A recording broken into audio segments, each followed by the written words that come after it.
Merci beaucoup Esther. Donc, on passe à un autre modéliste, je sais pas comment dire, passionné, avec Yann Rocher. Donc avec Yann, on se connaît très bien. Vous l'avez déjà rencontré pour ceux qui ont suivi le séminaire L'Entour, puisque c'est avec Yann qu'on a monté ce séminaire commun aux Beaux-Arts de Paris et à l'École d'Architecture Paris-Malaquais. Donc c'est la même personne que vous voyez à l'écran d'habitude quand il est à Paris. Donc Yann est professeur à l'École d'Architecture Paris-Malaquais. Au départ, donc il est architecte spécialiste de l'acoustique. Alors il a beaucoup travaillé sur des architectures de théâtre, sur les questions d'acoustique des théâtres et des auditoriums. Il a aussi il a beaucoup de casquettes, mais il a aussi fait partie d'un collectif qui s'appelle Théâtre électronique entre 2002 et 2011. Ils ont monté pas mal de spectacles. Et puis, par ailleurs, il est commissaire. J'ai l'impression que c'est une activité qui prend de plus en plus de place dans ton travail. Il a fait 2 grandes expositions ces dernières années. L'une à la Cité de l'Architecture à Paris, qui était consacrée, donc, comme je disais tout à l'heure, aux architectures de Globe, qui était remplie de maquettes. Il s'est intéressé à cette histoire des architectures, disons les rapports entre le cosmos et l'architecture. Et c'était une exposition assez compréhensive, on dit en français, exhaustive sur ce sujet-là, avec un énorme catalogue à la clé qui a été publié chez Actes Sud et qui fait maintenant référence. Et il y en avait une autre à la Saline d'Arc-et-Senans, c'est ça, sur les théâtres en utopie. Donc là, sur la question de l'histoire des architectures de théâtre, les architectures utopiques de théâtre, donc souvent des projets pas réalisés et donc existaient dans l'exposition sous la forme de maquettes pour la plupart. Et donc aujourd'hui, on ne va pas beaucoup parler de ton travail, j'ai l'impression, mais d'un sujet entièrement nouveau. Donc c'est sur l'histoire des boîtes optiques, toutes ces boîtes réalisées par des artistes. Et donc là, la maquette est forcément au cœur du sujet et qui servent à déployer donc des univers plus larges, des mondes plus larges, mais réduits à cette échelle minuscule de la boîte d'optique. Merci Mathilde et Thierry. Je dirais en introduction, un petit peu comme Didier Faustino hier, c'est vrai que moi j'ai un compagnonnage avec la maquette peut-être depuis une vingtaine d'années. Et à part une conférence en Belgique il y a une dizaine d'années qui insistait sur tous les apports des artistes dans ce domaine, j'ai pas une réflexion spécifique dessus. Donc aujourd'hui c'est une sorte de bilan sur un thème en particulier, à travers une sélection d'œuvres qui, à mon avis, a à la fois des différences et des points communs avec ce qu'on vient de voir du travail d'Esther, à savoir la différence, c'est que ce sont des œuvres d'artistes dont les maquettes existent en tant qu'objet, en tant qu'œuvre, véritablement pour être montrées. Ça, c'est, je dirais, la différence. Et le point commun, c'est quand j'ai entendu Esther dire que ces maquettes, ces espaces étaient pénétrables et qu'elle renvoyait des espaces intérieurs. Et voilà. Donc... je suis parti avec cette idée que si autant de maquettes étaient encloisonnées, pour prendre un premier terme, il y avait peut-être un point commun avec cette notion de pipe show. Et alors, je vais avoir besoin de la manette. Ouais, là, ouais. Merci. Sur le verre.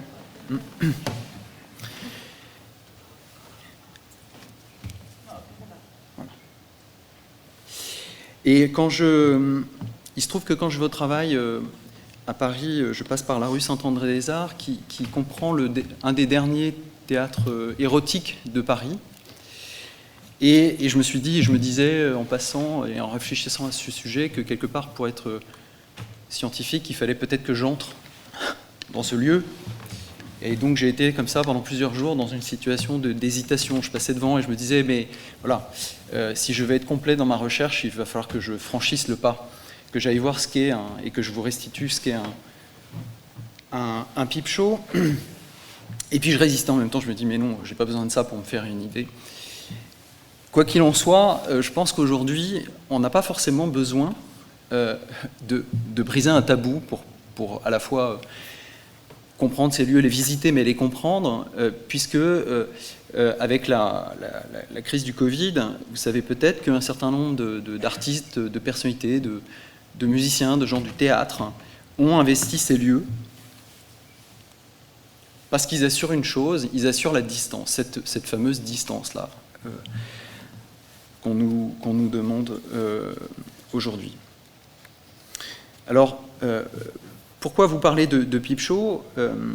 bon, bien sûr, il y a cette connotation érotique et d'espace du tabou, cette connotation, mais enfin, ça renvoie à une histoire plus ancienne de ce qu'on appelle les boîtes d'optique, c'est-à-dire cette tradition de fabriquer des espèces de mini-théâtres ambulants qu'on portait à même le dos d'ailleurs, qu'on transportait comme ça, et qui présentent des similarités à plusieurs égards avec le théâtre, vous verrez, et qui se retrouvent à peu près dans les structures d'espace qu'on a sous les yeux.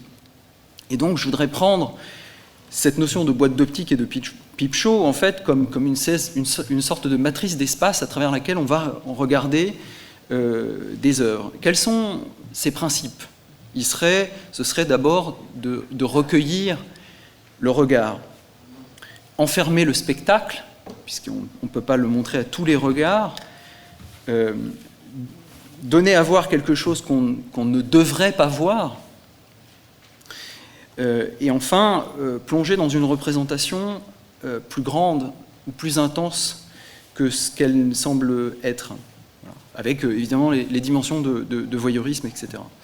Et en fait, en voyant toutes ces boîtes, maquettes, théâtre réalisées par des artistes, je me suis dit que ces aspects d'espace et de représentation sont en jeu. Et je voudrais, à travers le propos de ce matin, défendre 4 idées. D'abord, que l'archétype où se posent constamment ces questions, je pense, c'est l'espace théâtral. Parce qu'on va y retrouver la mise à distance, l'encloisonnement de la salle ou de la cage de scène, comme on voit ici, c'est-à-dire on est isolé de la ville, ce qui n'a pas été toujours le cas au théâtre. Pensez au théâtre antique qui était ouvert sur la nature dans une forme de continuité. Mais voilà, encloisonné comme ça, pourquoi ? Parce que c'est la garantie de pouvoir créer l'illusion sur la scène, j'y reviendrai tout à l'heure. Deuxième idée, c'est que les œuvres que je vais vous montrer sont hybrides, pour reprendre le terme de Célia Bernasconi hier. Ce sont des boîtes d'optique, je pense, ce sont des théâtres, ce sont des maquettes, ce sont ce que j'appellerais des machines à vue, ce sont aussi des chambres, avec un curseur qui va être assez différent selon les œuvres qu'on va regarder. Troisième point, c'est que ces œuvres, à mon avis, d'une manière plus ou moins consciente pour le concepteur comme pour le spectateur, réactivent l'histoire, l'imaginaire de ces dispositifs anciens, où on retrouve, à mon avis, à divers degrés, justement ces schèmes spatiaux. J'y reviens un instant. Inviter l'œil, c'est une longue histoire qu'on retrouve dans l'histoire de l'art des dispositifs d'optique. J'en ai collecté comme quelques-uns que je voudrais vous montrer rapidement en introduction. Encloisonné avec théâtralité, c'est rejoué dans les boîtes d'optique, dans les théâtres d'enfants, des maquettes d'architectes également. Et puis, un aspect que je n'ai pas encore évoqué, qui est fabriquer le visuel en lien avec le réel, c'est-à-dire que c'est à la fois, ce sont des lieux où on rejoue, on reconstitue une partie du réel en représentation, mais parfois c'est aussi un outil. Et il y a une sorte de médiation entre le réel et la représentation, comme ça. Et donc il y a des tas de machines aussi qui ont été inventées. Alors je pense que c'est, si vous voulez, un arrière-plan, un imaginaire assez fort qui va se retrouver dans les objets. Donc, je crois que c'est une question de représentation qui traverse les pratiques artistiques depuis une trentaine d'années, à travers les exemples que j'ai sélectionnés, et une question peut-être qui résiste, ou une forme qui résiste, peut-être que c'est un genre à part entière, la boîte d'optique maquette par les artistes, parce que je vais essayer de le montrer à travers un parcours en 6 thèmes successifs. Je pense que ce sont des formes qui soulèvent des questions plus profondes. Alors, j'ai fait un classement. Je pense qu'à la fois, tout artiste résiste par définition à une forme de classement, mais je l'ai fait comme une interrogation de ce thème ou de cette intuition, d'une part. Et d'autre part, à nouveau, j'insiste sur le fait que, bien sûr, ce sont des catégories que je vous propose, mais qui ont des formes de porosité. Et il y a des œuvres qu'on pourrait déplacer, évidemment, d'un thème à un autre. J'ai essayé de les classer en fonction de ce qui me semblait le plus saillant. Le premier groupe réactive, je pense, cette question de pourquoi le théâtre lié à ces boîtes. Parce que, je l'ai dit, donc, les boîtes d'optique sont organisées comme des théâtres à proscénium, c'est-à-dire avec un cadre de scène, une articulation entre la salle et la scène, qui produit une mise à distance. Et puis, historiquement, il faut dire aussi que le théâtre n'a pas été toujours du jeu avec des volumes ou des immersions, mais il y a aussi toute une tradition de ce qu'on appelle le décor par plans successifs, qui génère justement des perspectives. Esther en parlait tout à l'heure, des plans organisés dans une transversalité qu'on appelle les coulisses, parce que ça coulissait. Alors je crois que à travers ça, ce qui est en jeu, c'est la frontalité, c'est-à-dire une séparation franche entre le regard et le regardé. Un point de vue privilégié, ce qu'on a appelé à la Renaissance l'œil du prince, c'est-à-dire celui qui paye le théâtre, il est situé au centre et c'est lui qui a la vue privilégiée exacte d'un point de vue en particulier. C'est un registre... il y a un registre aussi de représentation en volume qui s'oppose à ça, qui serait du pictural spatialisé, comme Célia a pu le montrer hier.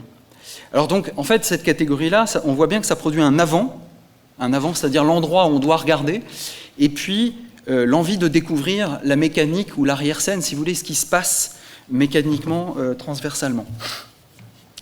Alors, je vous montre quand même enfin quelques exemples. Pourquoi le théâtre et pourquoi la boîte à coulisses ? Certainement parce qu'un des emblèmes modernes du genre fonctionne ainsi. C'est étant donné de Marcel Duchamp, qui est conçu sur une vingtaine d'années entre 1946 et 1966, dont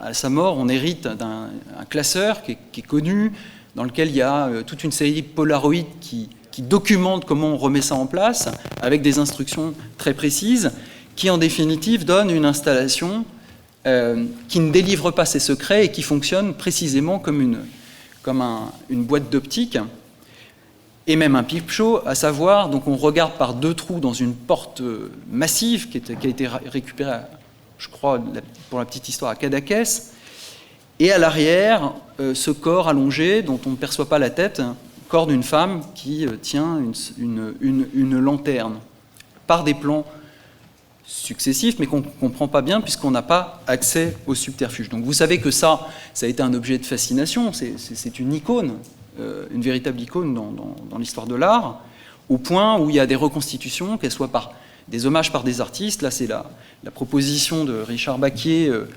exposée à Paris en 91, qui lui prend le parti de dévoiler justement la transversale, c'est-à-dire, mais qu'est-ce qui permet, en fin de compte, de donner ce tableau, et donc, on est libre de découvrir à ce moment-là le subterfuge, la construction par plan.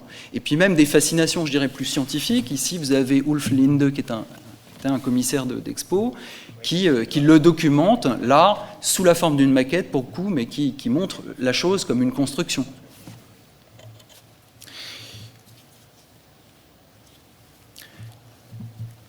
Dans ce registre-là, je voulais vous montrer un projet de William Kentridge, donc artiste sud-africain, qui travaille dans plein de formats différents. Ça peut être le dessin, l'animation, le fusain, la photographie, le film, mais aussi la modélisation, avec également une passion, je pense, pour cette histoire de dispositifs de machine à vue. Il travaille au début des années 2000, vous le voyez, à une préparation d'un opéra, La Flûte enchantée, qui paraît assez éloigné de ses préoccupations souvent engagées et politiques. Contexte sud-africain, on le voyait bien dans le reportage d'Arte, par exemple, sur ses œuvres il y a 2 ans. Contexte très lourd du point de vue politique, dont il se saisit régulièrement, parfois y compris dans les spectacles multimédia, pas seulement des expositions. Et on se dit, après tout, on peut trouver de la politique partout, mais je dirais que dans l'opéra La Flûte enchantée, ça ne semblerait pas forcément premier. Et donc une série d'esquisses comme ceci, et il en vient à construire ce qu'il appelle la black box, où là on voit bien que c'est une cage de scène, mais c'est une cage de scène complexe, puisque ça sert aussi de lieu de projection. Il y a des marionnettes animées, projection de ces dessins, où on va retrouver alors là une interprétation politique, alors des dimensions politiques qui sont défendues à ce moment-là dans sa réinterprétation de l'œuvre. Voilà le prototype et la version plus sophistiquée qui avait été montrée, moi que j'avais vue à la galerie Marianne Goodman il y a peut-être une quinzaine d'années, je pense. On voit bien à travers ces premiers exemples que ça fonctionne sur une exclusion de l'œil et une inclusion de l'œil, un scénario assez fort où on perd une certaine liberté, mais pour retrouver une sorte d'augmentation ou d'accentuation par la révélation de ce qui est caché.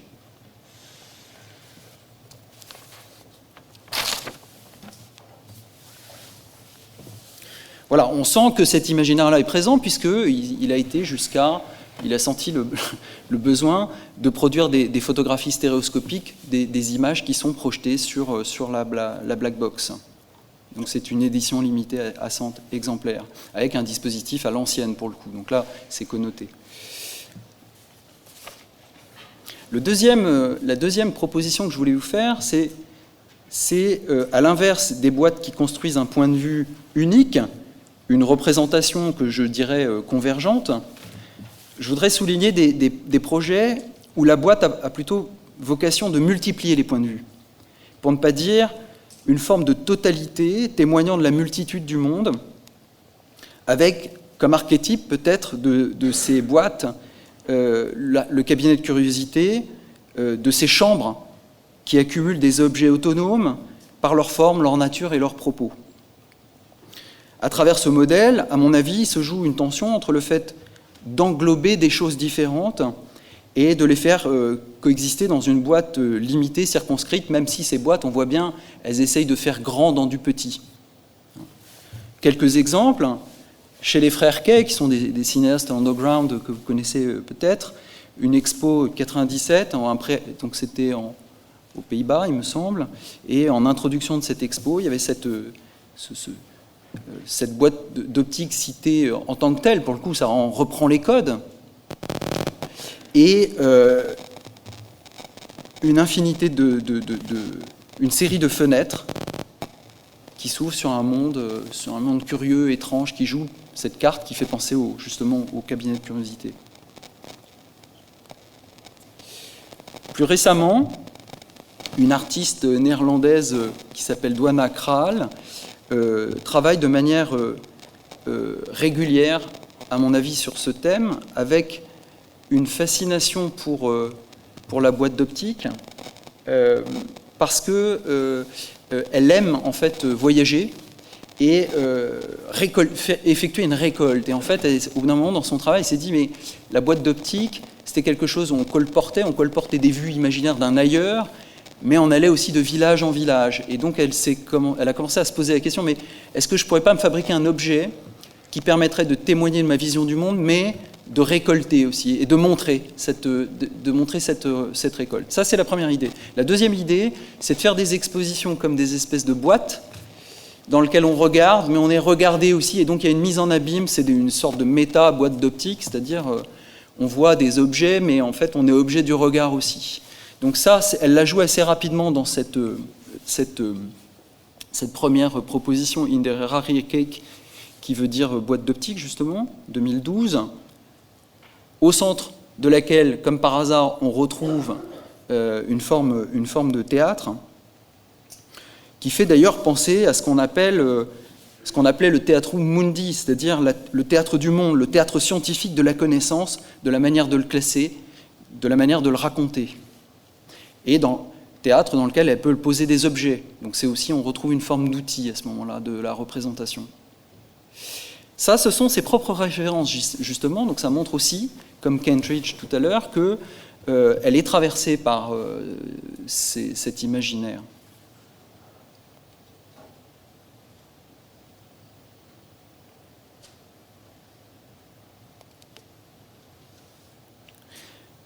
Donc cette double idée-là s'exprime encore plus fortement dans un projet plus récent qui commence à dessiner comme ceci. Donc on voit qu'il y a la boîte d'optique à nouveau. Et c'est une boîte d'optique qui va être évolutive. Vous voyez, il y a une première version qui est en bas à gauche, et puis elle va se complexifier, et ça va devenir une boîte à rangement en même temps. C'est-à-dire qu'on voit, et on range, et on classe des choses, et c'est aussi un objet qui sert d'outil de performance pour elle. Bon, je vous restitue en résumé, parce que je ne suis pas spécialiste de chacun de ces artistes-là, mais j'essaye de pas non plus, d'être à peu près juste. Alors elle rejoue ça à travers ce qu'elle appelle des items, donc des choses qu'elle vient collecter comme ça, et on retrouve la dimension du cabinet de curiosité, les objets trouvés, les objets fascinants pour leur plastique qui sont accumulés, intégrés même de manière très délicate à l'intérieur de cet objet. C'est un peu un théâtre du monde, comme un théâtre de la mémoire à la Giulio Camillo. Et enfin, peut-être une généralisation de cette idée-là, puisqu'il y a cette espèce de grande boîte qu'elle construit en 2019, All Will Burn from Inside, qui a un propos sur l'état du monde, en gros.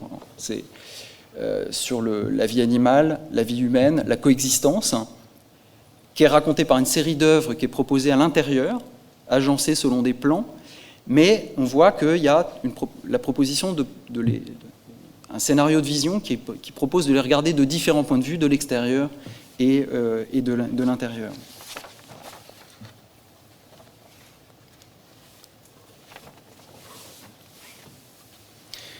Dans l'histoire des lieux scéniques, il y a toujours eu une opposition et des allers-retours entre deux conceptions du rapport au jeu. L'un qui entoure le jeu, qui va reposer sur la plastique, la présence de l'acteur, l'immédiateté, si vous voulez, qui est vraiment comme ça. Et l'autre, plus à distance à ce moment-là, alors on a une perte, si vous voulez. Et donc, c'est une souffrance pour les gens de théâtre. Il y a une espèce d'aller-retour permanent dans l'histoire, c'est-à-dire, soit vous êtes à distance et vous créez une illusion parfaite avec la machinerie de scène, soit vous abandonnez tous ces subterfuges et vous dites non, en fait, c'est la présence, c'est ce rapport de proximité sur lequel on va insister. Je crois que l'histoire des théâtres, elle ne pourra jamais résoudre ça. Et c'est précisément dans les allers-retours permanents qu'il y a quelque chose d'intéressant qui se passe. Et dans celle à distance, celle à distance, elle repose, je l'ai dit, sur l'encloisonnement, sur la cage de scène, comme condition de l'illusion. Et c'est cette deuxième idée d'un conditionnement fort de la représentation qui garantit une illusion, une immersion, qu'on va retrouver dans la série d'œuvres maintenant qui va suivre, que j'ai appelée boîte à projection. Les boîtes que je vous montre, la plupart du temps, là, elles sont vides, c'est-à-dire, je pense que ce sont des scènes ouvertes. Des scènes ouvertes qui sont silencieuses, qui sont des supports de projection. Et alors, quelle projection ? La projection de celui qui regarde, celle qui regarde. C'est-à-dire que si vous mettez, vous voyez, un personnage, vous êtes dans une prédiction. C'est-à-dire, vous montrez ce que ce sera, comment un spectateur, lui, regardera la chose. Vous l'enlevez, et tout à coup, l'objet devient autonome, et c'est celui qui regarde qui est en vérité le visiteur et le spectateur. Donc, le spectateur, il habite librement cet espace, et c'est pour ça, à mon avis, souvent, qu'il n'y a pas de personnage représenté dans ces maquettes-là, ces exemples-là. Ah, oui, ok.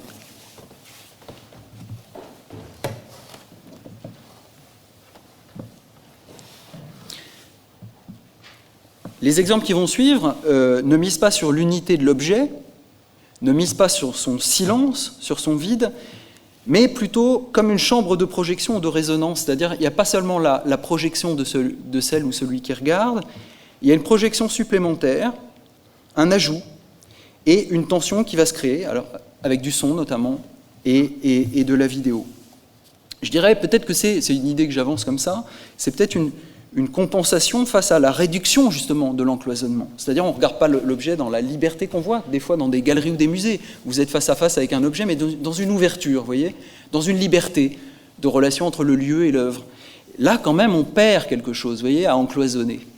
Et je crois qu'il faut, enfin, en tout cas, dans un certain nombre de ces propositions-là, il y a comme une compensation à cet état de fait. Bref, de cette condition d'immobilité de la représentation également. Une maquette, on a souvent envie qu'elle bouge quand même. Alors ça crée une superposition d'espaces, un espace acoustique aussi.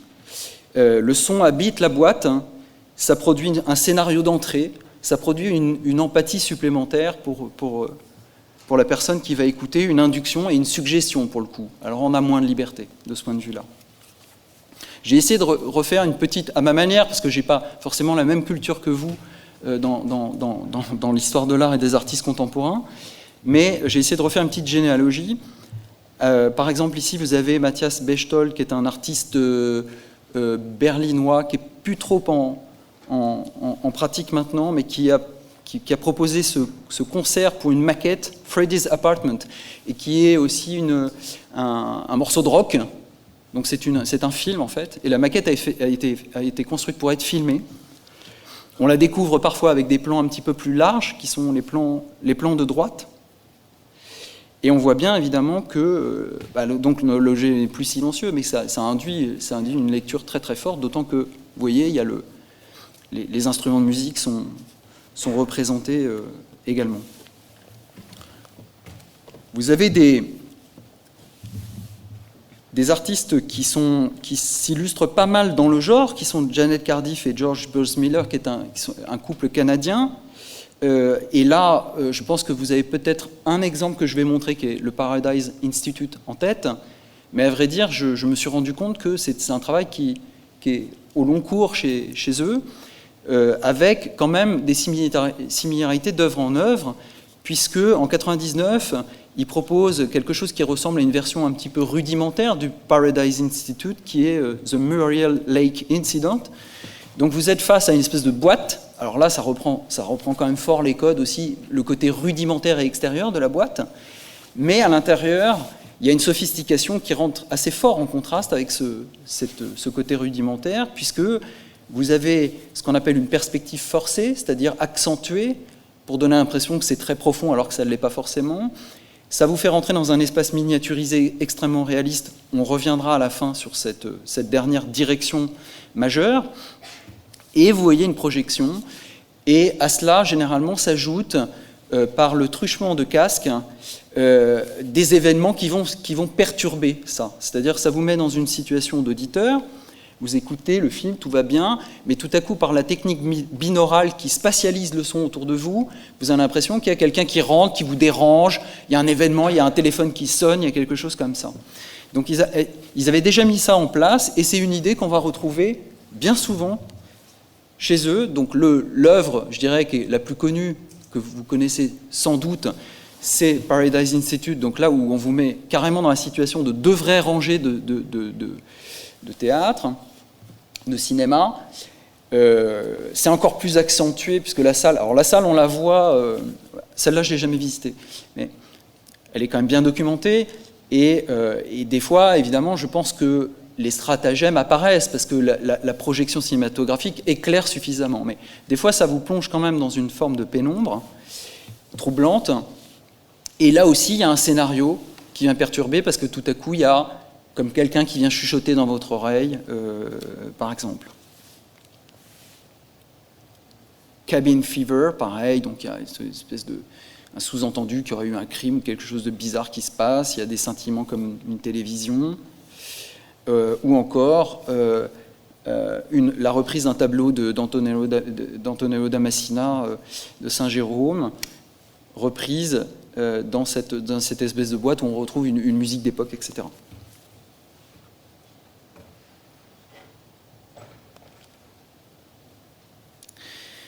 Je vais peut-être passer un peu vite sur Pierrick Saurin, malgré tout l'intérêt que je lui porte. J'avais vu ces théâtres optiques au lieu unique, peut-être aux alentours de 2010, où ils étaient montrés comme ça en nombre.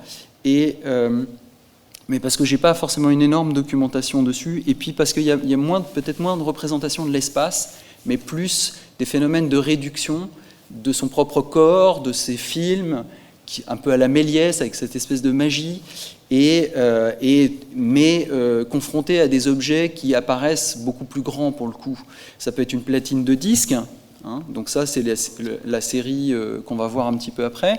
Tout ça est fondé sur un principe qu'on appelle la Pepper's Ghost Illusion, qui est connu au théâtre, qui est une invention du 19e siècle, qui consiste par quelqu'un qui s'appelait Pepper, justement, à incliner à 45 degrés une vitre, une grande vitre, et donc de fonctionner à la fois par reflet et transparence et superposition de choses que vous arrivez à amener sur scène, alors que c'est quelque chose qui est, par exemple, un fantôme qui va être escamoté en cage de scène, à condition de l'éclairer très très fort, ce qu'on voit dans ces deux représentations d'époque. Donc, Saurin, il va reprendre ce principe-là. Et ça rend pas bien, en plus, je dois dire. C'est typiquement quelque chose qu'il faut absolument voir dans des espèces de boîtes. Alors lui, il ouvre un petit peu la boîte parfois. Des fois, c'est un petit peu plus renfermé. Et il travaille beaucoup plus sur l'illusion, à mon avis, que d'ailleurs la nature même de la boîte, comme on a pu le voir avant avec Cardiff.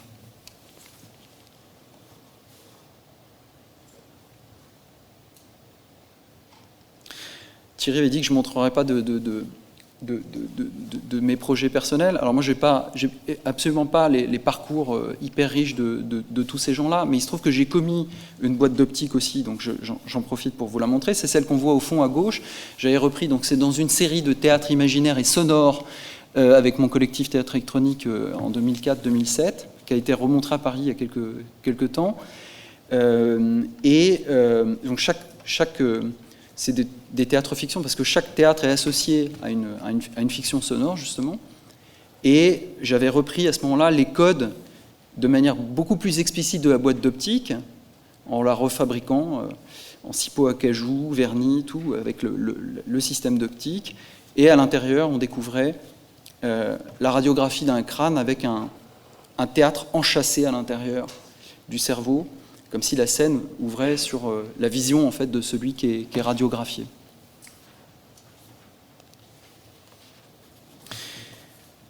Et enfin, pour terminer cette série, les séries de Cécile Léna, quelqu'un que j'ai rencontré à Blagnac quand elle a présenté là-bas ses jazzbox dans un lieu qui s'appelle Audisud, une salle de spectacle qui s'appelle aussi Audisud, mais qui a une petite galerie d'expo. Et Cécile, en fait, travaille à mon avis complètement dans ce registre-là, puisque elle refabrique des objets extrêmement réalistes, des scènes extrêmement réalistes à partir de scénarios. Là, c'est une collaboration avec Philippe Mézia qui s'est occupé de la sélection d'extraits de standards de jazz qui sont très situés, c'est-à-dire des standards de jazz, vous voyez, de mémoire, New York, la Nouvelle-Orléans, comme ça. Et elle a retravaillé des espaces imaginaires et elle vous met dans une situation d'écoute où vous êtes face à un objet qui est un petit peu animé, donc c'est presque des dioramas, hein, qui joue de cette relation entre l'objet et les sons entendus. Alors ça vous met, voilà ce que ça donne, ça vous met dans une cabine vraiment qui vient enfin, on disparaît, le contexte disparaît complètement, et vous êtes complètement saisi par des ambiances extrêmement travaillées aussi dans le temps. Il peut y avoir des affaissements de la lumière, il peut y avoir des révélations d'un plan à l'arrière, voilà, tout un scénario comme ça. Et donc on découvre généralement les boîtes, alors quand vous êtes beaucoup, c'est-à-dire vous êtes obligé d'attendre, mais sinon vous pouvez découvrir les boîtes comme ça, calmement. Et ça vous met dans une espèce de relation à l'objet qui est très particulière.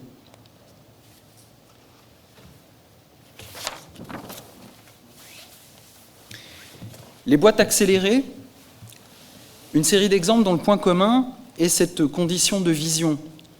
Et il faut peut-être revenir un instant sur les outils de transposition du réel dans l'histoire des représentations. On a parlé de mise au carreau hier, je ne sais pas si vous vous rappelez, mais je me demande si les boîtes maquettes des artistes ne sont pas aussi fondées sur une autre approche de cette transposition du réel.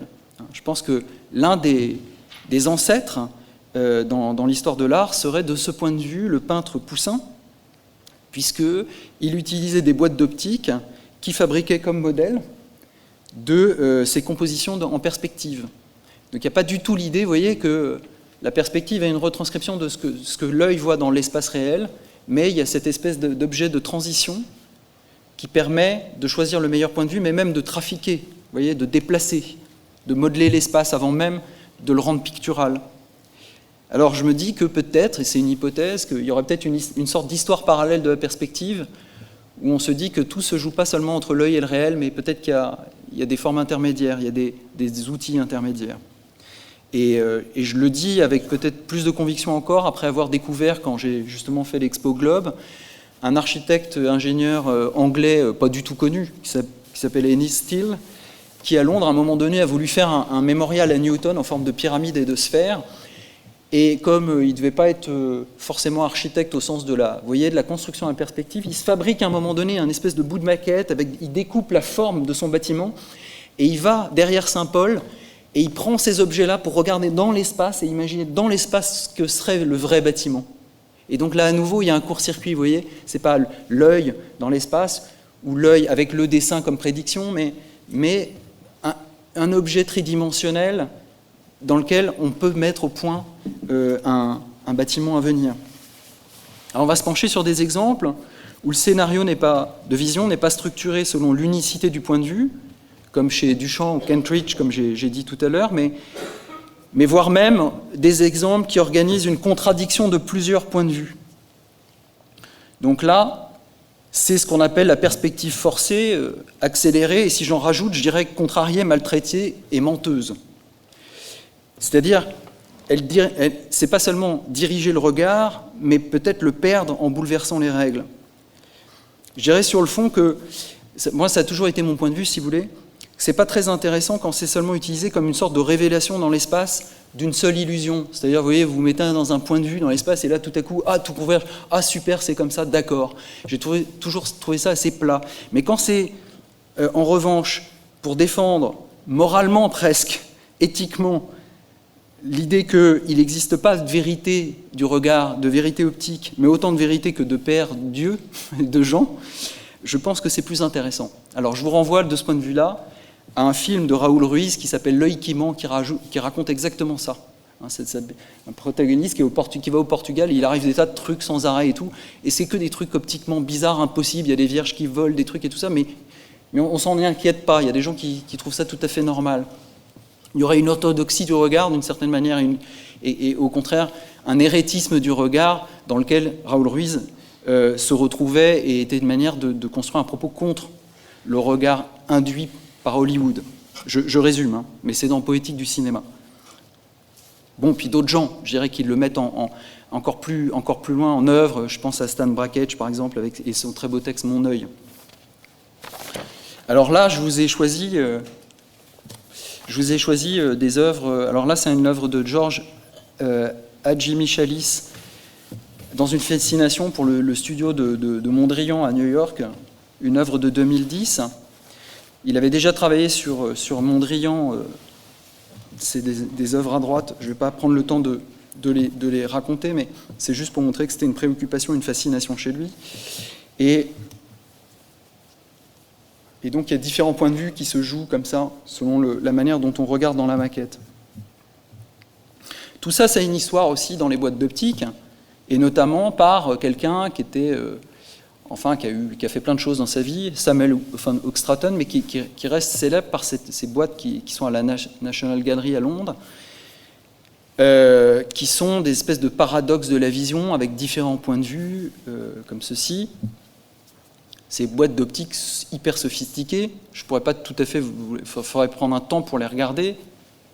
Et d'ailleurs, c'est ce qu'a fait un architecte canadien dont je vais vous parler et qui a commencé à déplier cette boîte, regarder, essayer d'en comprendre les règles,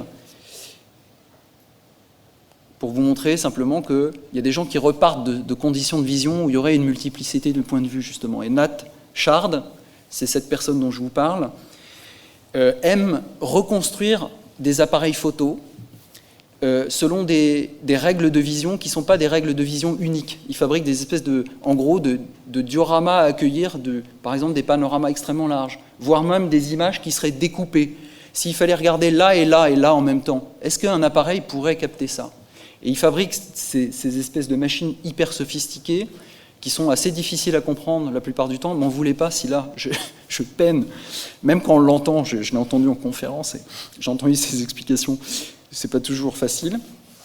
Et première chose qu'il a essayé de faire, c'est de reconstruire cette boîte dans son atelier et fabriquer un appareil photo qui permette de compenser les déformations. Et puis après, il s'est dit, mais est-ce que ça ne peut pas être une source d'inspiration pour un scénario où on aurait une boîte d'optique qu'on pourrait ajuster justement selon les yeux de chaque personne, le désir de chacun, et puis on montrait comme ça, et puis on aurait une boîte à capter l'horizon selon des directions différentes. Et alors il s'est justement, je crois que ce qui est en jeu, je ne peux pas l'expliquer plus que ça malheureusement, mais il y a un blog, vous pouvez regarder, ce qui est en jeu, c'est d'essayer de fabriquer une boîte d'optique où justement on a une vision complètement relative du regard, de sa captation, de sa retranscription dans un espace encloisonné. Alors qu'est-ce que ça donne au final ? Ça donne, comme souvent chez lui, ça donne des espèces de constructions folles, extrêmement plastiques, comme ça, qui déjà, rien que pour la... sans même comprendre comment ça fonctionne, mais rien que leur forme et tout ça, c'est déjà assez impressionnant. Et il appelle ça Peep Show, bien sûr, à la fin.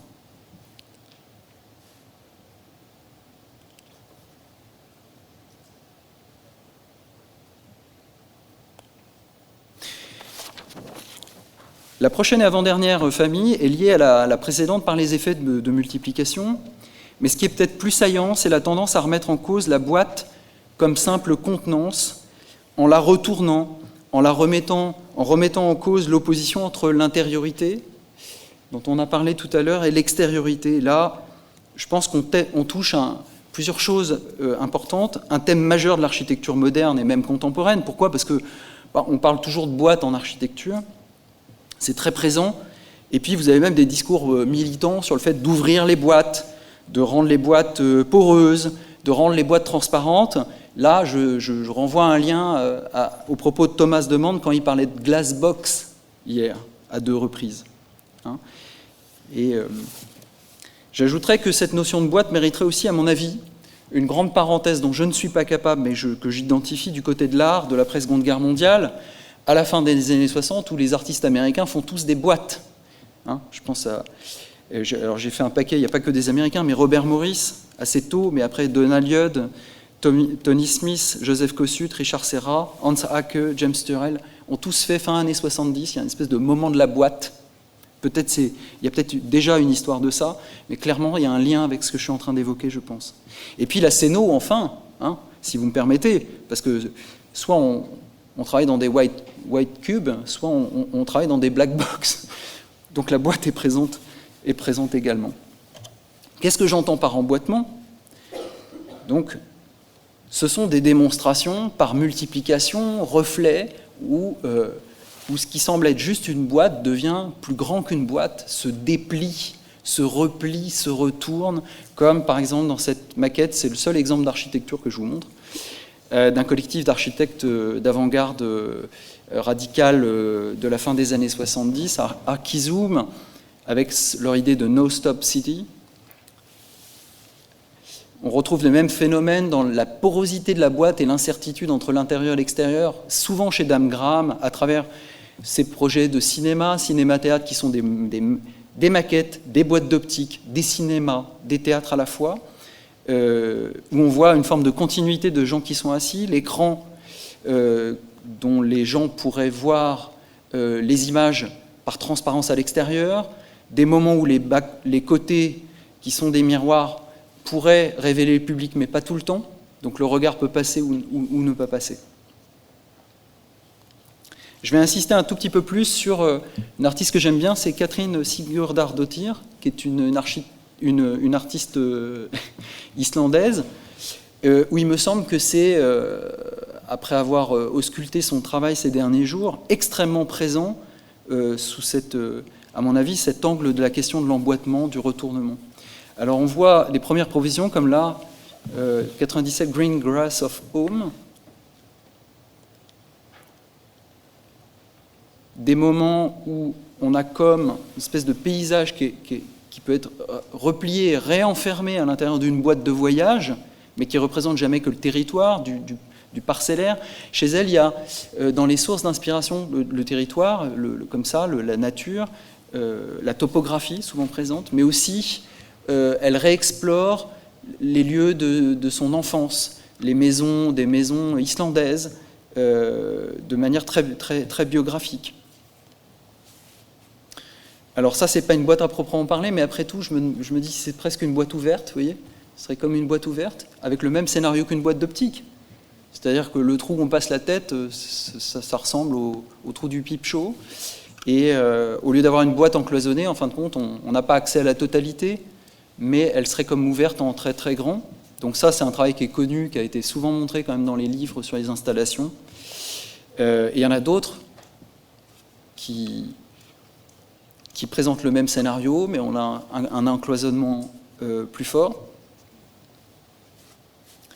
Et l'indistinction entre l'intérieur et l'extérieur se joue, à mon avis, dans ces maquettes qui deviennent des grandes installations ensuite, où on a l'impression que ce qui est une enveloppe intérieure, une peau, vous voyez, peut tout à fait se retourner ou devenir un extérieur. Et donc on se balade dans quelque chose qui est indistinct de ce point de vue-là.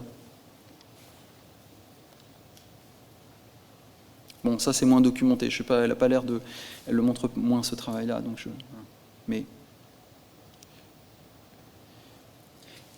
là justement, ce sont des citations d'une maison qu'elle connaît bien, dont elle a documenté certaines pièces, mais c'est pareil. C'est-à-dire que tel que c'est sectionné, on a l'impression que ça ne dessine pas une pièce. On est entre des pièces, entre des espaces. Et elle le présente comme un puzzle d'ailleurs, c'est-à-dire que ça peut recomposer différents espaces selon elle.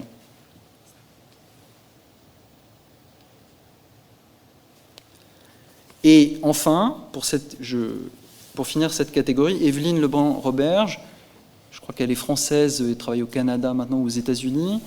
On retrouve également, à mon avis, ce travail d'indistinction entre un intérieur et l'extérieur, mais là, avec des effets d'analogie troublants qui vont introduire la dernière partie, puisqu'en fait, elle vient reproduire, si j'ai bien compris, les parois du lieu réel dans lequel elle les expose à l'intérieur d'une boîte. Et donc, il y a des superpositions, c'est-à-dire qu'on peut voir une fenêtre représentée, mais on voit au travers la vraie fenêtre derrière.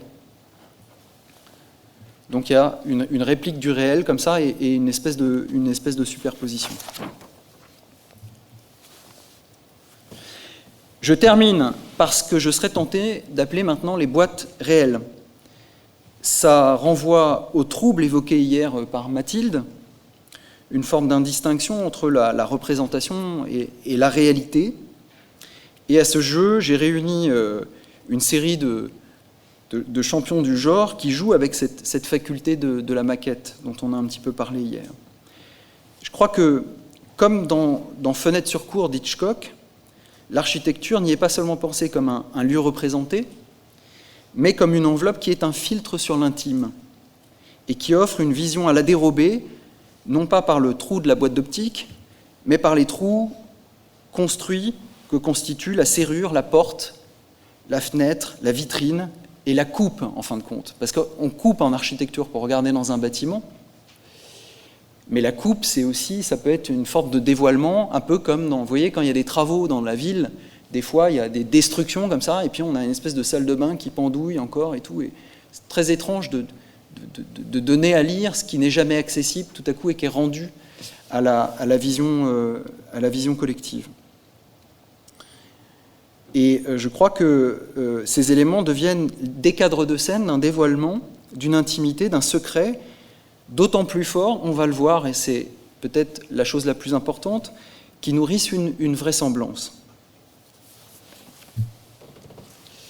Mathon, je ne pense pas qu'il soit extrêmement connu, mais pourtant il a eu son heure de gloire quand même, puisqu'il a eu une rétrospective au Palais de Tokyo, il a été exposé à Pompidou au début des années 90, il a été exposé aux Beaux-Arts de Paris aussi, et donc c'est un artiste un peu multicarte, il est aussi décorateur, vous voyez, et il est connu pour des représentations extrêmement réalistes de types de lieux qui le fascinent. Alors il y a les bibliothèques, il y a les ateliers d'artistes, comme ça. Là, le Grand Loft, c'est une maquette très connue. Alors voilà comment c'est encloisonné, mais on retrouve un phénomène de coupe, un petit peu comme je vous ai expliqué,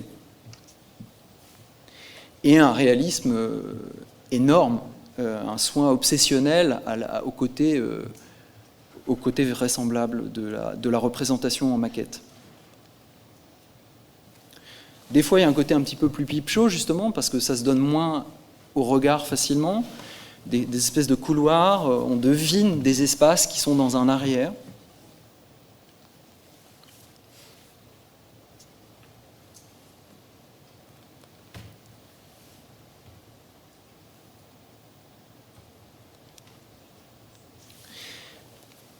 Et je vais terminer par une série d'artistes, souvent allemands. C'est à se demander s'il n'y aurait pas une sorte d'école allemande de la chose.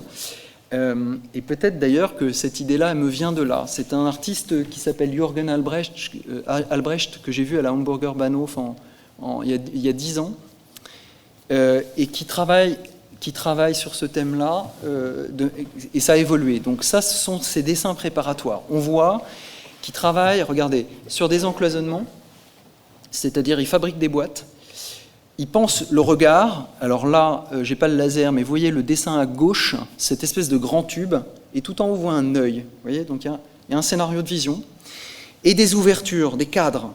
C'est l'image du milieu, il essaye d'imaginer. Et enfin, dernier point, la lumière. Voilà, ça, ce sont les éléments de départ de son travail. Mais vous voyez, il va y avoir une accentuation sur d'un côté en particulier que je vais vous montrer dans un deuxième temps.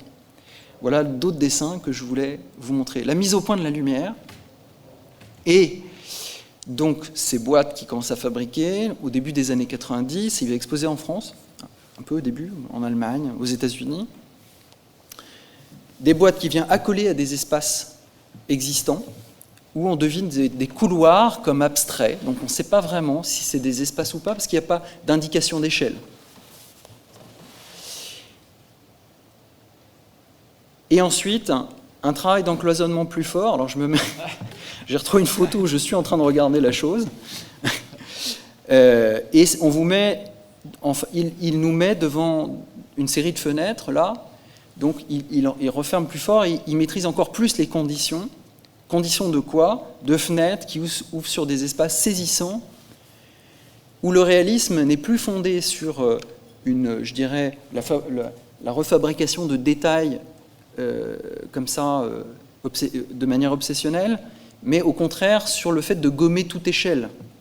Et il n'y a que la lumière, vous voyez, qui vient ténue, sur des formes en plâtre, comme ça, c'est peint, c'est blanc, laiteux, on baigne, on a l'impression d'être dans des souvenirs, dans des délaissés, ce sont des espaces étranges, on n'a pas d'explication.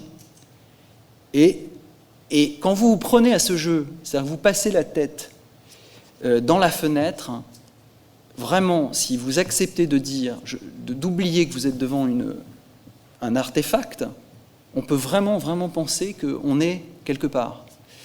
Voilà, je crois qu'il pousse ce trouble-là, à sa manière, vous voyez, avec ces outils-là, dans cette question-là de la maquette qui n'est pas une représentation, mais qui est une espèce de filtre d'un réel ou l'évocation d'un autre réel possible.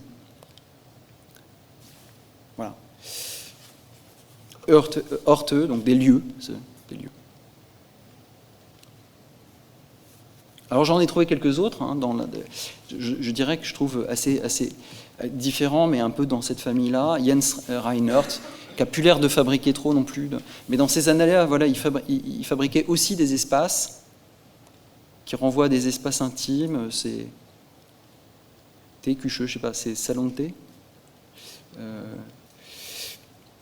Unterführung, des espaces cachés aussi, les dessous de la ville, des cages d'escalier, souvent c'est des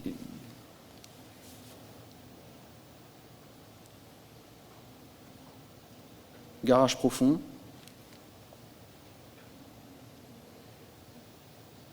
Peut-être aussi, on pourrait mettre cette fascination de Thomas Schutte pour les maquettes, mais aussi ces espèces de maisons où, à mon avis, se rejouent ces questions de représentation, d'autant que, vous voyez, ces grandes fenêtres de cette figure-là sur laquelle il revient, de one-man houses, la maison pour une personne, on a l'impression qu'il y a une espèce de gros œil comme ça qui ouvre, mais on a l'impression que c'est une lanterne, vous voyez, et c'est un pipe show. Enfin, potentiellement, on peut lire ça.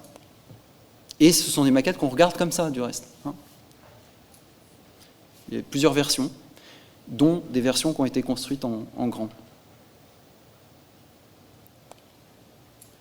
Donc peut-être cette dernière catégorie, c'est cet ultra-réalisme au service d'une impression, d'une immersion, d'un ailleurs, d'un trouble, où on n'est plus dans une maquette représentée ou seulement une réduction. Ça nous met dans le trouble de « ça pourrait exister ».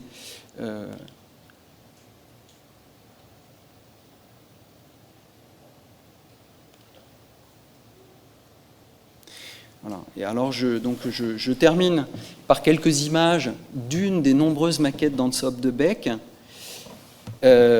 artiste belge, où il y a à la fois une dimension d'hyper-réalisme aussi, et en même temps de neutralisation de l'espace. Alors lui, il n'est pas en blanc, souvent c'est gris, c'est terne, bref, totalement désaturé.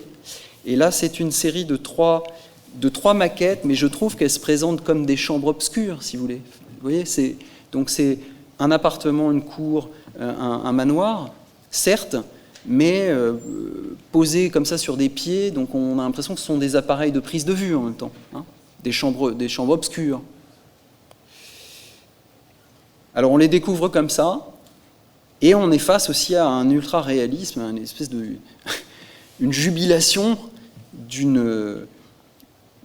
pour faire disparaître l'échelle, quelque chose qui met en scène lui-même d'ailleurs dans la manière dont il documente ses objets, puisqu'il juge nécessaire de poster comme ça un personnage qui découvre comme quelqu'un découvre une boîte d'optique, découvre sa maquette. Et je termine donc par 3 vues détaillées pour vous faire entrer dans ces espaces.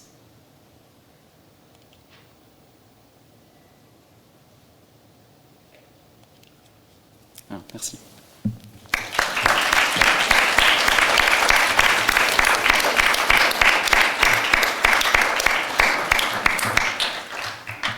Merci beaucoup Yann. C'était passionnant de faire ce voyage. On était remonté hier avec les collections du NMNM jusqu'à la fin du 19e. Là, tu nous as ramené à la Renaissance, mais on a traversé toute l'histoire comme ça. C'est passionnant. Merci beaucoup. Alors, hier, on a eu plein de questions. Vous avez été hyper efficaces, les étudiants. Donc, on espère que vous êtes toujours aussi en forme. Et ça serait bien qu'on puisse avoir une séance aussi animée que celle d'hier. Donc, n'hésitez pas. Oui ?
Et peut-être de repli sur soi parce que le monde serait ou ne serait pas à notre mesure.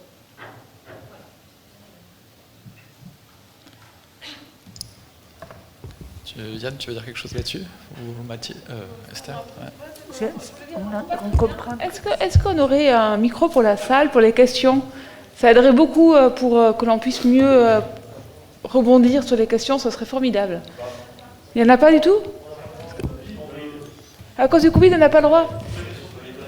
Ok, parce que c'est vrai que Esther n'a pas bien compris du coup, donc c'est un peu dommage parce que c'était la question sur la dimension peut-être. Mais oui, d'accord. Mais je pense que tu aussi tu peux dire chose. Donc, oui, merci pour votre retour. Moi, je mettrai un autre mot, je pense, dans le même sens. Ce qui me frappe depuis hier, c'est l'ambivalence de l'objet. C'est-à-dire, on voit que ça peut être un outil, ça peut être une fin en soi, que la question de l'échelle, finalement, ça permet tous les jeux possibles, c'est-à-dire, finalement, elles sont transformées grandeur nature, des choses très grandes, on les représente comme ça, on amène à regarder un objet qui est petit pour donner l'impression que c'est grand ou pas, enfin, là, on peut lui faire dire tellement de choses. Donc, je pense que c'est un terrain de jeu exceptionnel. Voilà, et puis... Peut-être dernier refuge du solitaire, je laisserai répondre Esther, parce que je crois que ça renvoie beaucoup à ce qu'est... Oui, et puis comme outil philosophique, toi Esther, quand même, la question de Ondine, c'était aussi cette idée de la maquette comme outil philosophique qui permet de projeter des questions de l'infini, du petit, du grand. Ça, c'est des choses quand même sur lesquelles tu travailles beaucoup. Par exemple, moi, les maquettes que j'ai vues, qui étaient présentées, pour moi, c'est des sobres presque. Ils sont faits avec l'intention de faire des sobres. Mais ce n'est pas mon cas, absolument pas. Pour moi, la maquette, ce n'est pas une œuvre, c'est un outil de travail que je lui donne autant d'importance que la pièce en soi-même. Je veux dire, c'est comme j'insiste à dire, c'est un processus nécessaire pour pouvoir un jour le faire. Là, il ne faut pas. Mais jamais je les considère comme des œuvres et jamais je les exposerai vraiment comme des œuvres. Je suis obligée de les exposer quand je fais des expositions et tout ça. Mais ça, c'est les marchés de l'art qui fait ça. Pour moi, je les considère toujours comme des outils. Et je veux dire des outils absolument nécessaires. Absolument nécessaires. Et comme j'ai dit et répété, aussi important que l'œuvre fait life. L'œuvre life, c'est la conséquence d'un travail X. Mais quand je vois les maquettes que tu as présentées, tellement bien faites, tellement... ça m'angoisse.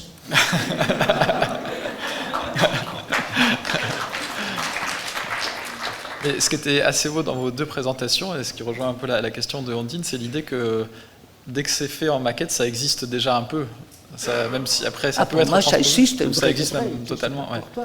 Mais pour moi, ça existe absolument, absolument. En plus, c'est les points de départ de tous les fantômes, de toutes les interprétations que tu peux faire quand tu vois la maquette, tu vois. Quand tu vois l'œuvre, d'accord, j'ai dit, il y a toujours un dialogue qui s'établit entre le spectateur et l'œuvre, et c'est ça qui compte. Et là, l'artiste disparaît, et c'est très bien la meilleure chose qu'il peut faire, c'est disparaître, de mon point de vue. Dans la maquette, je veux dire, j'ai la sensation que la main, par exemple, quand tu vois cette maquette que tu vois, j'ai la sensation que tu vois la main de l'artiste qui est là en train de coller, de tirer, je ne sais pas comment, de découper mal les cartons. Je veux dire, il y a quelque chose que dans les maquettes que tu as vues, tu vois, j'ai dit, mais ils pourront être faits à la machine. Ça sera exactement pareil pour moi, tu vois, malgré que parfois, et c'est très bien les photos que tu as vues, qu'on voit la main. Ça c'est très très bien, je veux dire. Mais il faut cette main pour te rendre compte qu'il y a une main qui a fait ça. Tu vois, je veux dire, dans les idées de maquettes que j'ai, c'est autre chose. Je veux dire, c'est... Mais tu donnes beaucoup d'importance au fait que ce soit fait avec ta main, mais quand tu fais des installations... Je ne le fais jamais. Voilà, donc, oui. Oui, mais c'est pour ça que j'ai une distance énorme quand la maquette est réalisée. Je veux dire, là, je deviens une spectatrice de mon travail et je dis, c'est très bien fait, c'est bien, c'est beau. Je veux dire, c'est presque comme si je vois ça dehors de moi et que je la lis et je l'interprète comme n'importe quel spectateur. Et je pénètre et je dis, c'est bien, tu vois, je veux dire, je suis hors de la maquette. Mais maintenant que tout ce travail-là, il est bien documenté dans des livres, etc., je suis sûr que ça doit arriver assez souvent que des commissaires d'exposition viennent te voir pour te dire « Ah, j'ai vu cette chose-là, j'aimerais la réaliser à échelle 1 », non ? Oui, par exemple, la projection que j'ai faite à Guggenheim Bilbao, et je n'ai fait que des installations qui étaient des maquettes. Toutes les installations, et j'ai fait beaucoup, que c'était des années 70 et je l'ai fait pour la première fois 2017 ou 2018, je ne me rappelle pas quelle année. Mais ça, ce n'est pas important. Et Tu c'est vois, pas je veux étrange dire, de te retrouver c'est face pas à une chose qui a important. été pensée 40 ans plus tôt. Par et de exemple, l'avoir- quand je t'ai dit l'entrée de l'exposition, j'aurais jamais imaginé que les gens allaient le traverser, ils allaient se salir avec les plumes. Et je veux dire, il y a des choses que c'est ça qui est intéressant d'une maquette réalisée, surtout quand elle est pénétrable. Je veux dire qu'elle vive pour les autres. Tu vois, la maquette, elle vive que pour moi. Je veux dire, l'installation vit, elle a une autre vie, elle vit pour les gens. Moi, je veux dire, je m'amuse, je trouve ça très bien, je ne sais pas comment te dire, comme un visiteur. C'est dire, je ne sais pas qu'est-ce que tu en penses. Moi j'ai trouvé très beau dans ton propos l'idée que les maquettes, c'est vraiment les origines, c'est ce qui t'appartient, c'est ce qui reste. Et puis on voit que c'est une promesse. Oui, en fait, d'une certaine façon, c'est vrai. Mais quand je vois les maquettes que tu as présentées et tout, je ne serais jamais capable de faire ça. Je ne vais pas non plus, mais peut-être je ne vais pas parce que je ne serais pas capable, tu vois, c'est une façon de me protéger. Mais je les trouve merveilleux, je te dis, depuis et toujours, j'étais fascinée toujours, et je le suis aujourd'hui pour les maquettes des artistes et des architectes. J'adore ça, je veux dire, mais c'est pas... Parce qu'en réalité, beaucoup de pièces que tu as montrées, des maquettes, sont des œuvres. Sont des œuvres en soi. Oui, Voilà. Je n'ai jamais considéré une maquette à moi comme une œuvre. Jamais, jamais. Malgré que les gens, ils peuvent l'acheter, mais je veux dire, tant pis pour eux, autant mieux. Mais je ne les ai jamais considérées des œuvres. Et je ne considère pas les considérer comme des œuvres. Absolument. C'est en partie d'un processus, un pas. Tu vois, comme ça. Mais jamais. D'autres questions dans la salle? Ouais, parle le plus fort Parce possible. que sinon, oui, c'est un peu sourd. Ça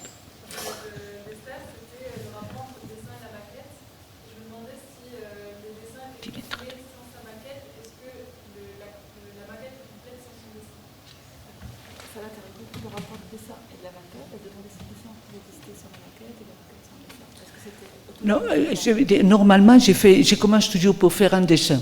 Et un dessin que c'est purement un aide-mémoire. Hein? Je veux dire, et parfois, ça reste un état il y a des dessins que j'ai jamais réalisé la maquette parce que c'était encombrant à faire, parce que, je veux dire, j'avais pas le temps et j'ai fait peut-être la maquette beaucoup plus tard, mais normalement, je commence toujours par un dessin. Voilà. Un dessin qui est très, très indicatif. C'est pas un beau dessin, c'est pas du tout, parce que je le considère non plus comme une œuvre. C'est simplement un aide-mémoire, une réflexion sur la chose. J'ai peur de l'oublier. C'est ça, j'ai oublié beaucoup. Je n'ai jamais eu une grande mémoire. Donc, pour me rappeler, j'ai fait un dessin très vite et je note quelque chose qui peut me rappeler le moment venu, si je vais faire la maquette, tu vois. Mais je commence toujours pour un dessin et la maquette, c'est toujours après.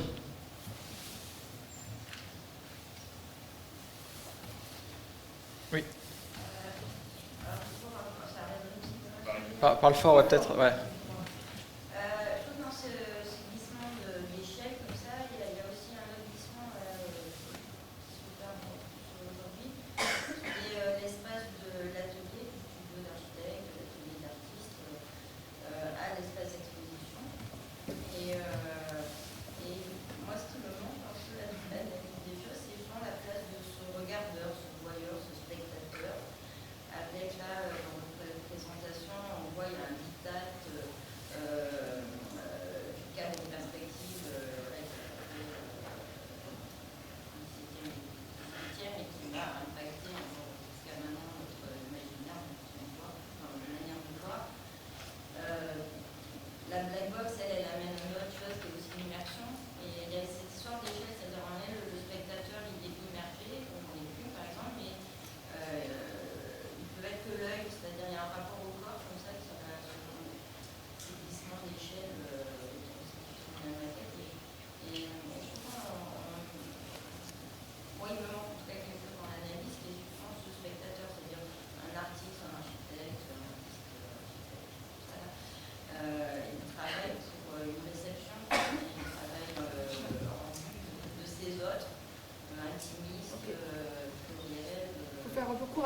si je peux traduire, enfin, je veux dire, pas traduire, mais on n'entend pas. Vous pouvez faire court les questions, s'il vous plaît, sinon. Tu veux répondre, Oui. Liliane, et comme ça, je... Réponds. Ouais. Et comme ça. Je voudrais d'abord répondre sur le diktat.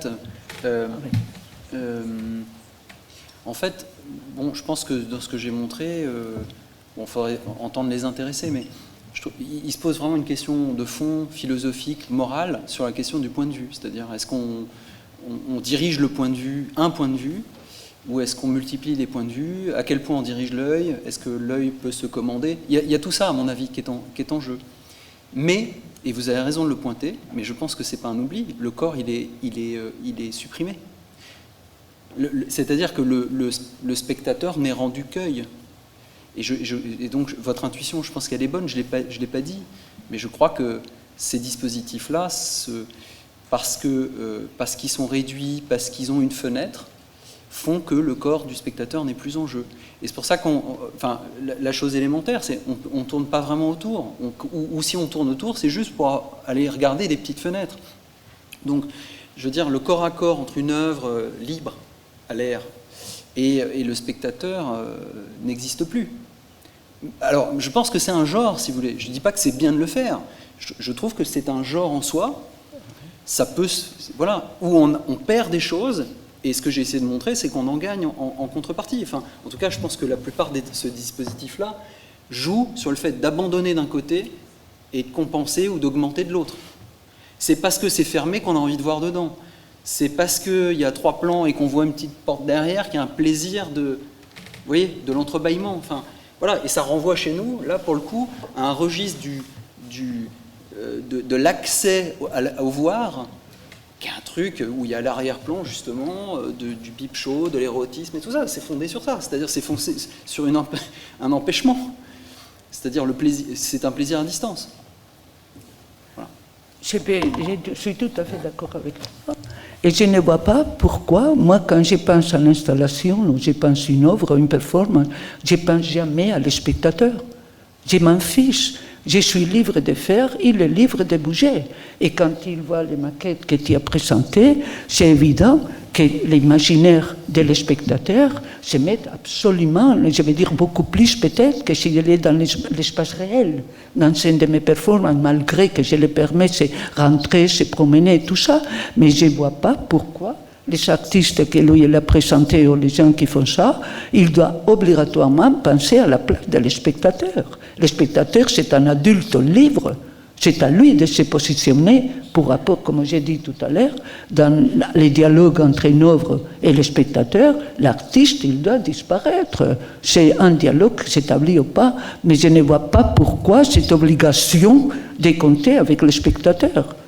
Mais je ne vois pas pourquoi. C'est mon obligation, c'est faire mon travail le mieux que je peux avec un sens de la responsabilité. Et le spectateur fait ce qu'il veut. Et qu'elle le refuse, elle l'accepte, elle se situe là, ou là, ou là. C'est tout. Je trouve que cette histoire de participation obligatoire, à moi, ça me rend malade. Ça ne m'intéresse pas du tout. Mais bon, que le spectateur participe, s'il veut, en laissant fluir son imaginaire, en pénétrant avec son imagination dans cet espace qu'on lui propose, en imaginant se propose dans la réalité, cet espace, etc. Personne ne l'empêche de le faire. Pourquoi l'artiste doit s'occuper de ça?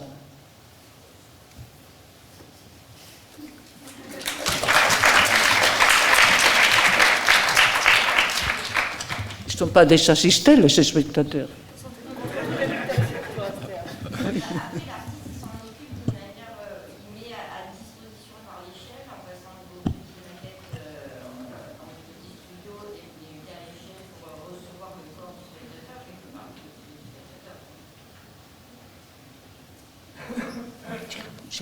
C'était adressé à vous. Mais... Est-ce qu'il y a d'autres questions? Maintenant, tout le monde a peur de poser une question. Il y a une question là. Oui.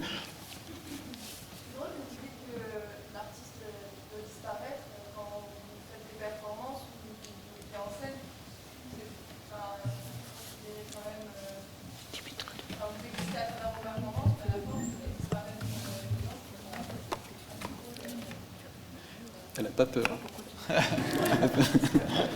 Oui. La question, c'est dans les performances. Est-ce que tu disparais, enfin, dans la performance, d'une certaine mesure, tu ne disparais pas en tant qu'artiste? Excusez-moi. J'ai oublié de... Et ça, ce qui est génial, c'est que c'est une performance d'Esther, en fait. Une vraie... Si, attends. C'est vrai, c'est une de tes performances où tu as toutes les sonneries. Non, il faut avoir l'intention de la faire. Et je n'avais aucune intention. D'accord. Et dans la performance, je dis, et je répète, pour moi, c'est la présence ou l'absence, parce qu'il y a des absences qui sont des présences. OK. Et je suis là parce que c'est moi qui fais la proposition. Et je suis présent et je la prépare et je fais, comme je dis, des... Mais, une chose que tu oublies, que peut-être tu ne sais pas de mon idée de performance, c'est que pour moi, celui qui regarde fait partie absolument de la performance. Je les laisse faire. Je ne dis jamais fermer les portes. Les lumières sont toujours, pas comme maintenant, que c'était théâtral. Je demande toutes les lumières allumées, les portes ouvertes, pour que les gens puissent entrer et sortir. Et je suis sûr, maintenant, c'est une différence entre le théâtre et la performance que je pourrais faire beaucoup, mais une, c'est que nous, on a le pouvoir. C'est nous qui illuminons. Vous êtes dans le noir. Sortir de le noir pour entrer à la lumière, pas tout le monde la peut faire. Mais si tu laisses toutes les lumières allumées, par exemple, tu me vois les yeux, je ne vois pas tes yeux. Si je verrai tes yeux et tu me verras mes yeux, ta réaction sera différente. Et c'est cette situation que j'ai créée dans mes performances. Tout le monde peut faire ce qu'il veut. Alors je ne vois pas pourquoi je dois penser ma présence, le spectateur, mais qu'il fasse ce qu'il veut.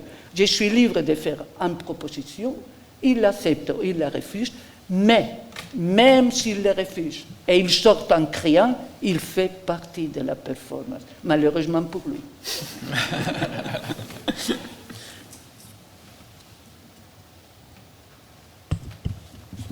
Et une petite dernière question avant d'aller déjeuner? Je vais ajouter une chose, pardon, c'est par exemple ce qu'on appelle l'accident. Dans le théâtre, c'est dramatique. Dans la performance, il s'agit de la prise de Cage, que me disait toujours John Cage, Esther, l'accident fait partie de la performance. Et ça m'a beaucoup aidé, autant dans mon travail de performance que dans mon travail de plasticien et tout ça, pour une chose, c'est que par exemple, en faisant une pièce, live, vrai de vrai, je me trompe. Merde! Ça, je me trompais. Et cet accident, et parfois je la laisse de côté. Tu vois, je dis.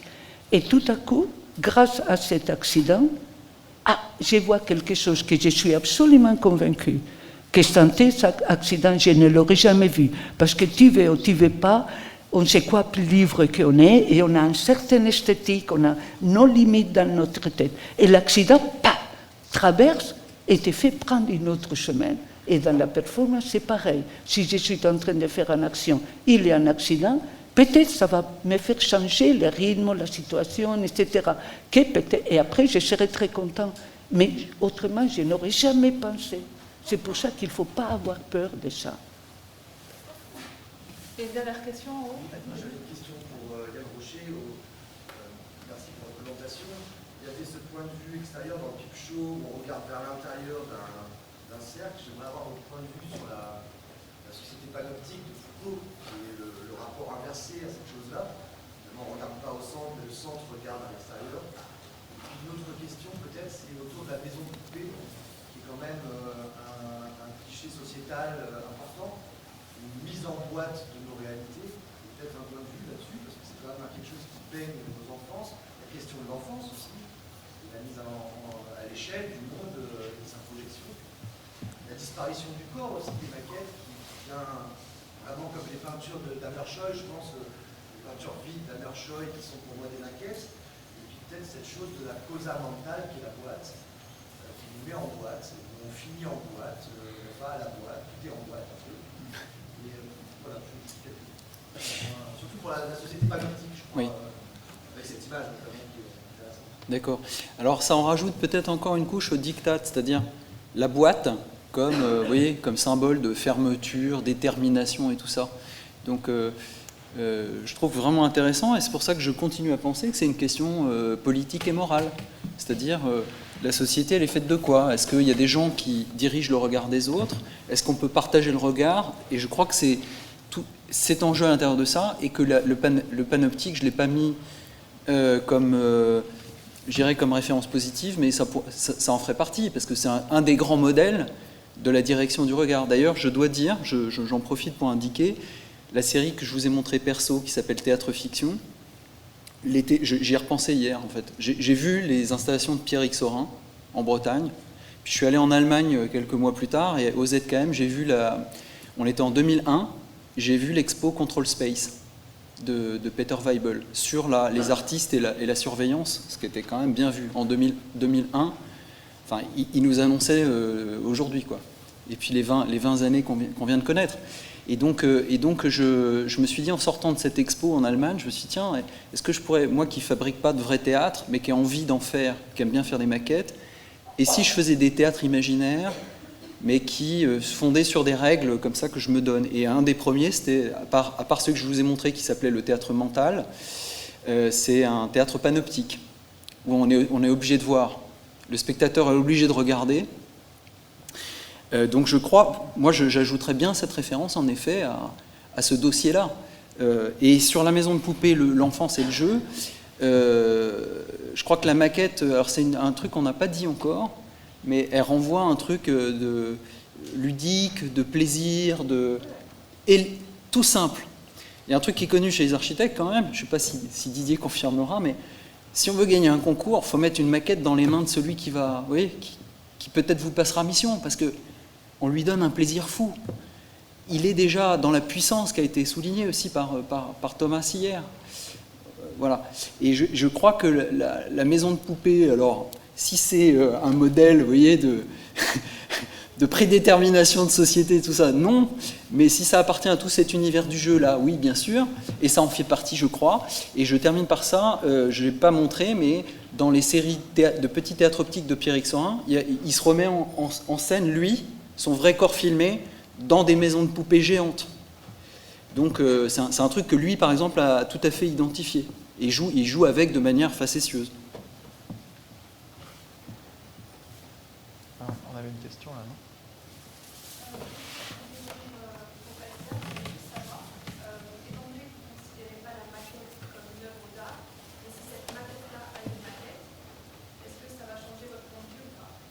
Cette maquette a une quoi? Si la maquette est, par exemple, une sorte de maquette, et si cette maquette-là a elle-même une autre maquette, est-ce que ça change le point de vue d'Esther sur la maquette finale?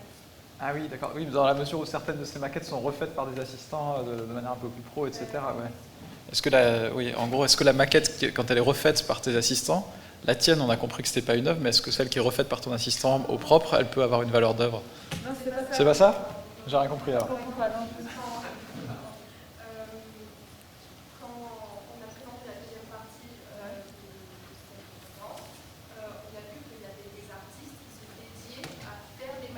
Ouais.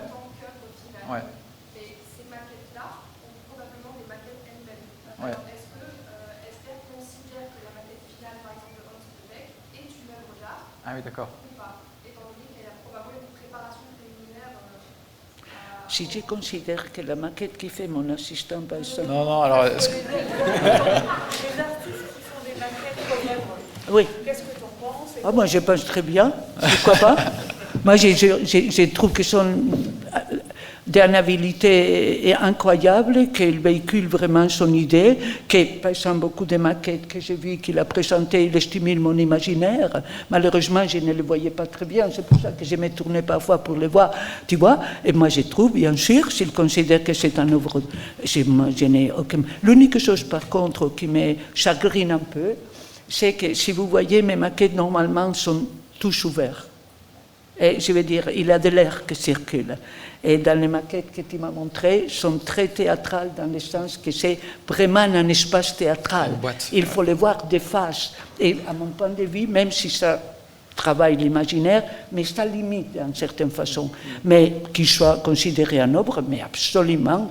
Et moi, je suppose que très cher, parce que ça suppose beaucoup de travail et beaucoup d'efforts de faire tous ces petits trucs comme ça. Mais à quel point, c'est une personne normale, ça les fait un maquettiste dans 3 secondes. Moi, ça me prend une journée, mais parce que je ne suis pas habile. Mais une personne qui est habile et que ça, il considère ça une œuvre, surtout, il la considère une œuvre. Moi aussi, je veux dire, ça ne me pose aucun problème, absolument. Je veux dire, est-ce que l'objet trouvé, les ready-made, c'est une œuvre? Parce que Marcel Duchamp a décidé qu'elle était une œuvre. Sinon, ça ne sera pas une œuvre. Voilà. Combien de fois on a vu les chiottes? On n'a jamais pensé que ça comme œuvre d'art. Il a décidé, c'est une œuvre, tout le monde l'accepte. Je ne vois pourquoi les gens ne vont pas accepter une maquette comme une œuvre si l'artiste décide que c'est une œuvre. Pourquoi les Chines ils ont le droit de le faire et les autres pas? Je ne sais pas si j'ai répondu. Si, très bonne réponse.